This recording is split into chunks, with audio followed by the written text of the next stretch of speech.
Hey guys, welcome back to one of my cake making videos. For the past two cakes, I made them based off of two of my favorite anime movie characters. Please go ahead and check them out if you haven't seen them already. But for this video, I thought I would switch it up and do a cake based off of one of my favorite American cartoons, and that is Adventure Time. If you've seen the show or just like seen it in passing, seen some artwork or a poster, you know that it comes off as very like bubbly and cheerful and wholesome and bright and just all around good times.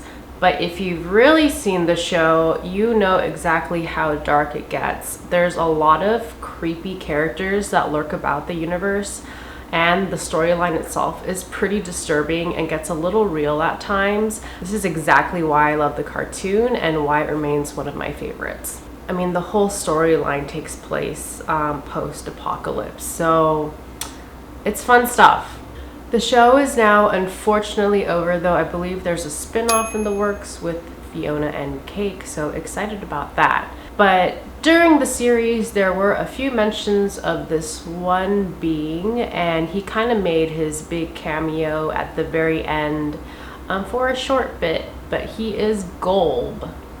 Golb is an entity that embodies all chaos in Adventure Time in that world.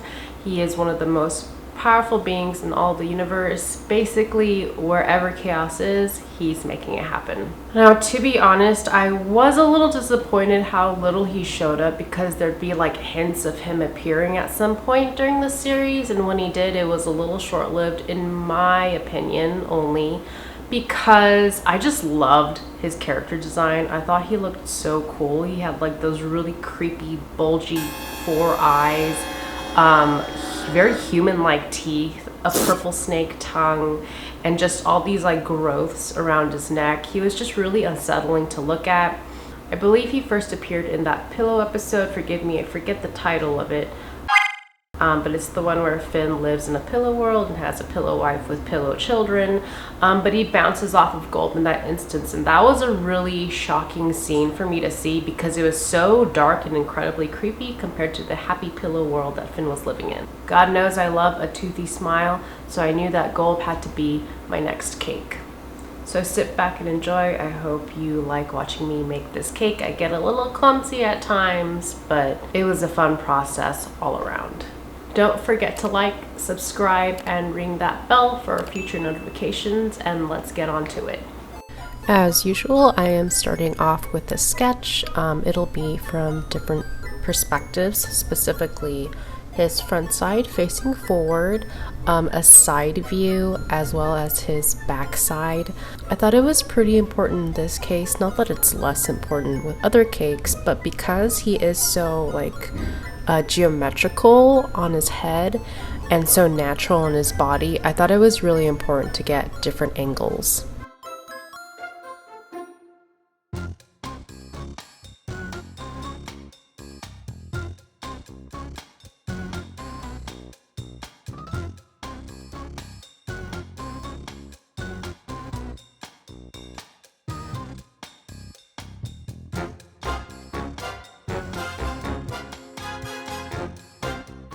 My Spirited Away cake was supposed to have a frog butt, and I failed at that, but I made sure to give him a butt for this cake.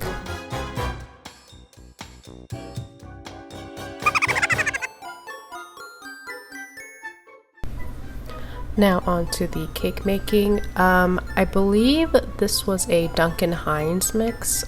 My first time using their white cake mix versus the Pillsbury I've used for my previous several cakes. I also totally dropped my measuring cup in the flour, but it was okay. But I have to say, I think I prefer Pillsbury, although I don't think I needed to sift this one. Pillsbury, even if I used egg whites, it came out really white, while this batter, I did leave the egg whites in my bag, and they came out really yellow. So when I did end up putting the food coloring in, I wanted a vibrant purple, but it kind of came out like a really muddy, unappealing color. But I was like, hey, fuck it, you know, it's an embodiment of chaos. It's not supposed to be pretty. So I just went with it and tried not to be too hung up on the resulting color. This is how I grease all my pans to make sure that nothing sticks. That is my worst nightmare, especially because these aren't like spring form or coated in any way. They're just straight up like stainless steel, and that makes me kind of nervous.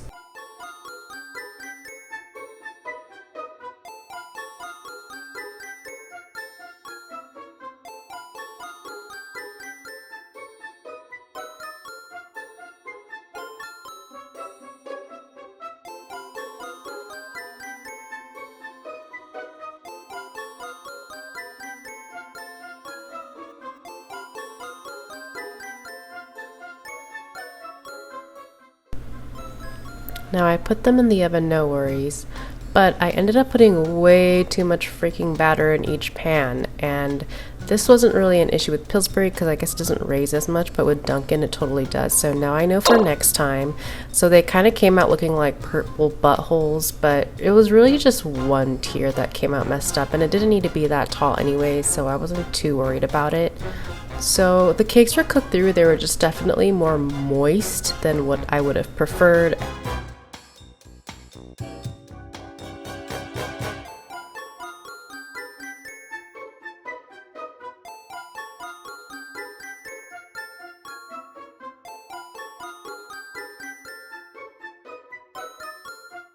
So you see me leveling off this cake in a super nightmarish way, but it still worked, thank God.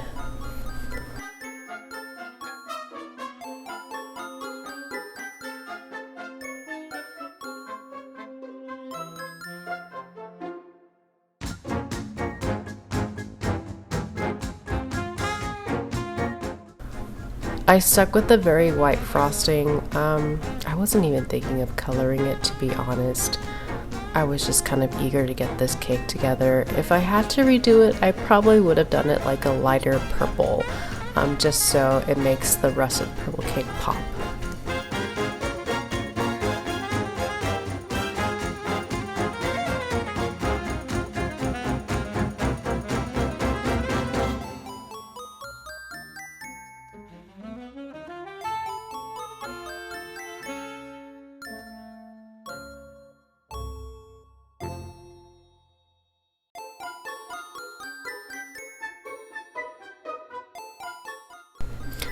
And then I wrapped it up and stuck it in the fridge so that it would solidify a bit more so I could carve it with a better texture.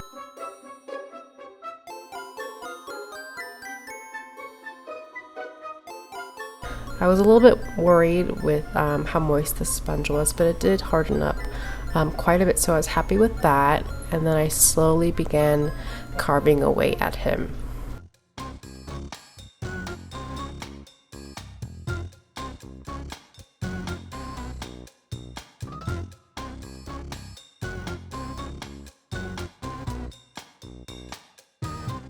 I had a few hiccups. One of them was the fact that I forgot about his pyramid head, but that's okay. That's why I always save scraps when I'm carving, because I could just add it on later.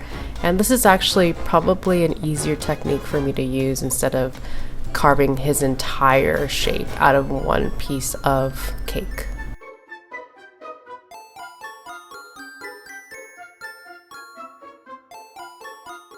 Yeah, I was pretty happy with the sculpt. You can see how I fudged up on his side right there. There's kind of like this giant crack running down. It's not all the way through.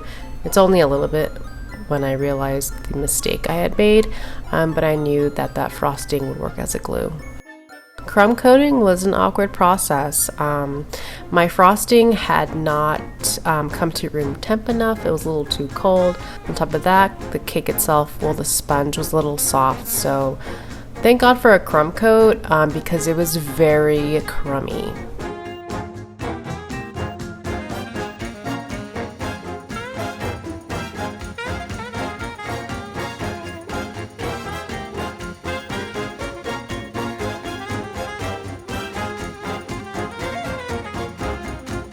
Before my second layer of frosting, I realized I needed to carve out a space for where his mouth would go. I wanted this to be like a sturdy little opening, so I did want to cover it with frosting as well, in addition to fondant.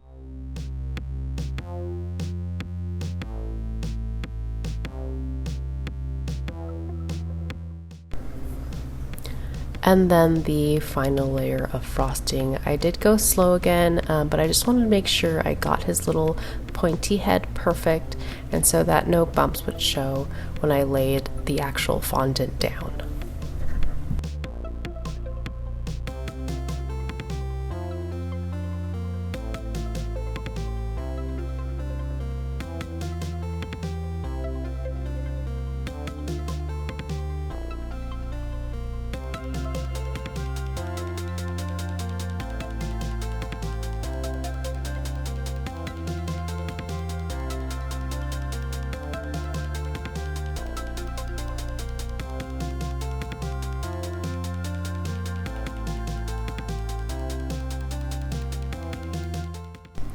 The first piece of fondant I decided to cut out was actually for the insides of his mouth.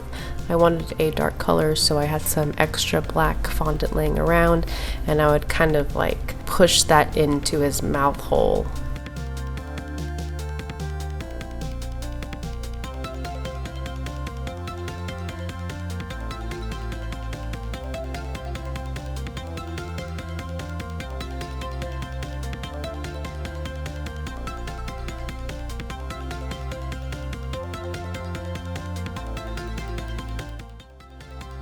Then came the red fondant. This was the majority color I would use for Golb. So I had a bunch of it on hand. Thank God Michael's had a sale. It really worked in my favor.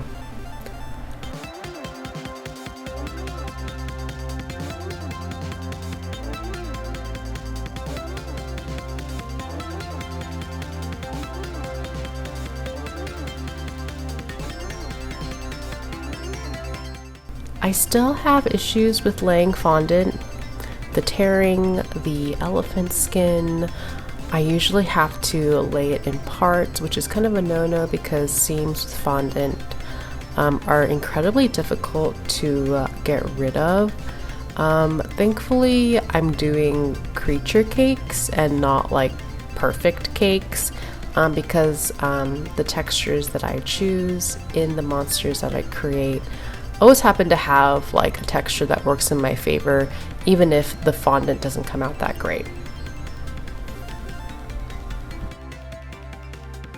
You can see I've skipped a few clips, but that's because I kind of forgot to keep filming. Sometimes I just get so into trying to fix a problem that my camera isn't running. But this is how it turned out, and I was pretty happy with him actually. Next up came the little features I would need to sculpt separately for his face, including like his eyes and his teeth and his gums. I didn't have all these colors available in fondant, so I just pretty much used food coloring to dye white fondant I had on hand, and it was fine because it didn't have to be super vibrant.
For the teeth, I thought I could lay down the gums first and then insert the teeth like I had done for my no face cake, but I quickly realized like his mouth opening is much smaller than no face, so I changed up my technique and I pulled out the gums and I inlaid all the teeth before inserting afterwards, and it came out much better and cleaner than I had expected.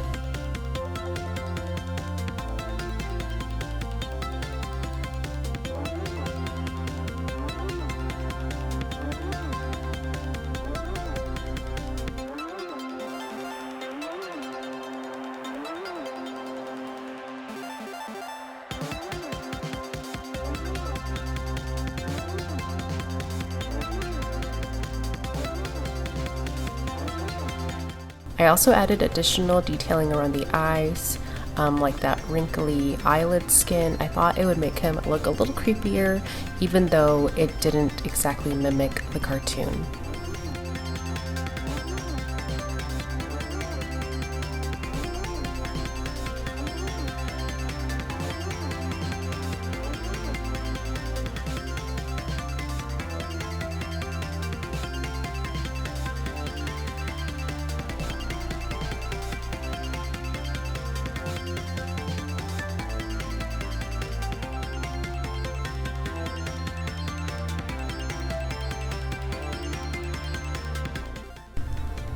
Then came the fun part of laying down all of his like spiky growths all around his neck. It definitely took a while and my eyes were pretty strained and my fingers were definitely sticky, but it was probably the most satisfying part of the whole cake.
The last little detail in terms of fondant that I wanted to sculpt were his little fingernails and his little toenails. I thought that really completes the look.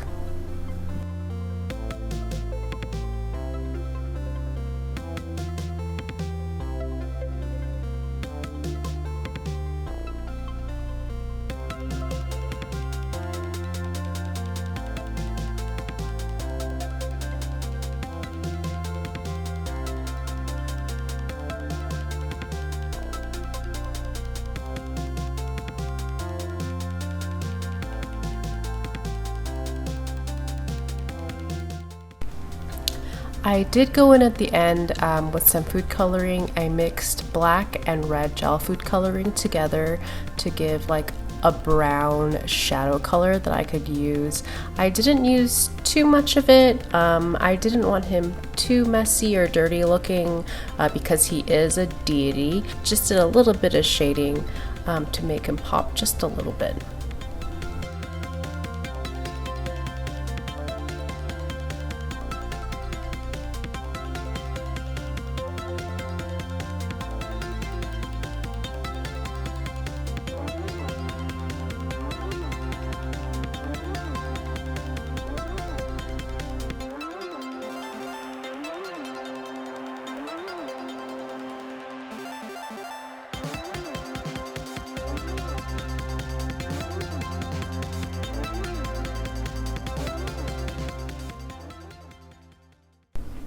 And here is my final Golb cake.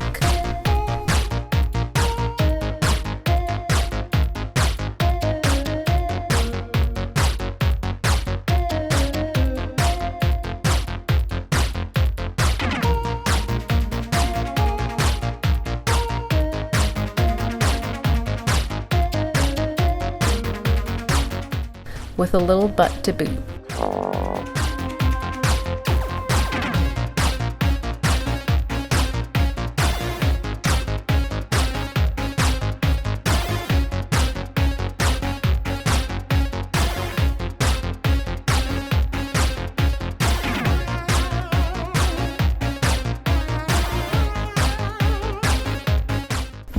The first slice I made turned out to be really small. I forgot to add the clip, but I ended up cutting out a much bigger chunk of him to taste.